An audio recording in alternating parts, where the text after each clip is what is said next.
Soap ಅಥವಾ face wash ಬಳಸದೆ ಅಡುಗೆ ಮನೆಯ ಈ ಪದಾರ್ಥಗಳಿಂದಲೇ ಮುಖ ತೊಳೆಯಬಹುದು.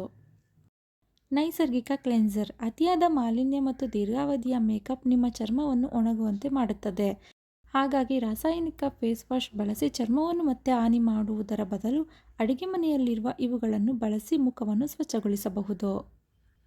ಹಾಲು ಇದು ನೈಸರ್ಗಿಕವಾದ ಕ್ಲೆನ್ಸರ್ ಆಗಿದ್ದು ಅದರಲ್ಲಿರುವ ಲ್ಯಾಕ್ಟಿಕ್ ಆಮ್ಲವು ಸತ್ತ ಚರ್ಮದ ಕೋಶಗಳನ್ನು ತೆಗೆದುಹಾಕುತ್ತದೆ. ಪ್ರೋಟೀನ್ ಚರ್ಮವನ್ನು ತೇವಗೊಳಿಸುತ್ತದೆ, ಆದರೆ ಕೆನೆ ಬಳಸಬೇಡಿ. ಜೇನುತುಪ್ಪ ಉತ್ಕರ್ಷಣ ನಿರೋಧಕಗಳು ಮತ್ತು ಬ್ಯಾಕ್ಟೀರಿಯಾ ವಿರೋಧಿ ಗುಣಗಳನ್ನು ಹೊಂದಿರುವುದರಿಂದ ಇದು ಮೊಡವೆಗಳನ್ನು ತೊಡೆದುಹಾಕಲು ಸಹಾಯ ಮಾಡುತ್ತದೆ ಮತ್ತು ಅದೇ ಸಮಯದಲ್ಲಿ ನಿಮ್ಮ ಚರ್ಮವನ್ನು ಶಮನಗೊಳಿಸುತ್ತದೆ. ನಿಂಬೆಹಣ್ಣು ನಿಂಬೆ ರಸವನ್ನು ಸ್ವಲ್ಪ ಹಾಲು ಅಥವಾ ಮೊಸರಿನೊಂದಿಗೆ ಸೇರಿಸಿ ನಂತರ ಅದನ್ನು ನಿಮ್ಮ ಮುಖದ ಮೇಲೆ ಹಚ್ಚಿ 1-2 ನಿಮಿಷಗಳ ನಂತರ ನಿಮ್ಮ ಮುಖವನ್ನು ತೊಳೆದು ತೇವಗೊಳಿಸಿ. ಸೌತೆಕಾಯಿಯ ಸೌಮ್ಯ ಮತ್ತು ತಂಪಾಗಿಸುವ ಪರಿಣಾಮವು ನಿಮ್ಮ ಸೂಕ್ಷ್ಮ ಮತ್ತು ಶುಷ್ಕ ಚರ್ಮವನ್ನು ಆರೋಗ್ಯಕರ ಮತ್ತು ಹೊಳೆಯುವ ಚರ್ಮವಾಗಿ ಪರಿವರ್ತಿಸುತ್ತದೆ. ಇದರ ಹೂಳುಗಳನ್ನು ಫ್ರಿಜ್ನಲ್ಲಿಟ್ಟು ಬಳಸಿ. ತೆಂಗಿನೆಣ್ಣೆಯನ್ನು ಬೆಚ್ಚಗಾಗಿಸಿ ಮತ್ತು ವೃತ್ತಾಕಾರದ ಚಲನೆಯಲ್ಲಿ ನಿಮ್ಮ ಮುಖದ ಮೇಲೆ ಮಸಾಜ್ ಮಾಡಿ.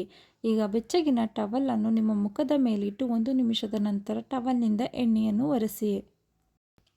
ಮೊಸರಿನಲ್ಲಿ ಹತ್ತಿಯ ಉಂಡೆಯನ್ನು ಅದ್ದಿ ನಿಮ್ಮ ಚರ್ಮದ ಮೇಲೆ ಉಜ್ಜಿಕೊಳ್ಳಿ. 1-2 ನಿಮಿಷಗಳ ಕಾಲ ಬಿಟ್ಟು ನಂತರ ತಂಪಾದ ನೀರಿನಿಂದ ತೊಳೆಯಿರಿ. ಇದು ನಿಮ್ಮ ಚರ್ಮವನ್ನು ಸ್ವಚ್ಛಗೊಳಿಸಲು ಸಹಾಯ ಮಾಡುತ್ತದೆ. ಬಾಳೆಹಣ್ಣು ಮಾಗಿದ ಬಾಳೆಹಣ್ಣನ್ನು ಸ್ಮ್ಯಾಶ್ ಮಾಡಿ ಮತ್ತು ಪೇಸ್ಟ್ ಅನ್ನು ನಿಮ್ಮ ಮುಖಕ್ಕೆ ಅನ್ವಯಿಸಿ. 5 ನಿಮಿಷಗಳ ಕಾಲ ಹಿಡಿದ ನಂತರ ಸ್ವಚ್ಛಗೊಳಿಸಲು ಬೆಚ್ಚಗಿನ ಬಟ್ಟೆ ಅಥವಾ ಟವಲ್ ಬಳಸಿ. ಇದು ನಿಮ್ಮ ಎಲ್ಲ ಮೇಕಪ್ ಅನ್ನು ತೆಗೆದುಹಾಕುತ್ತದೆ. ಕಲ್ಲಂಗಡಿ ಹಣ್ಣು ಕಲ್ಲಂಗಡಿಯಲ್ಲಿರುವ ಮಾಲಿಕ್ ಆಮ್ಲವು ನಿಮ್ಮ ಚರ್ಮದ ಮೇಲೆ ಎಕ್ಸ್ಫೋಲಿಯೇಟರ್ ಆಗಿ ಕೆಲಸ ಮಾಡುತ್ತದೆ ಮತ್ತು ಟ್ಯಾನ್ ಅನ್ನು ತೊಡೆದುಹಾಕಲು ಸಹಾಯ ಮಾಡುತ್ತದೆ.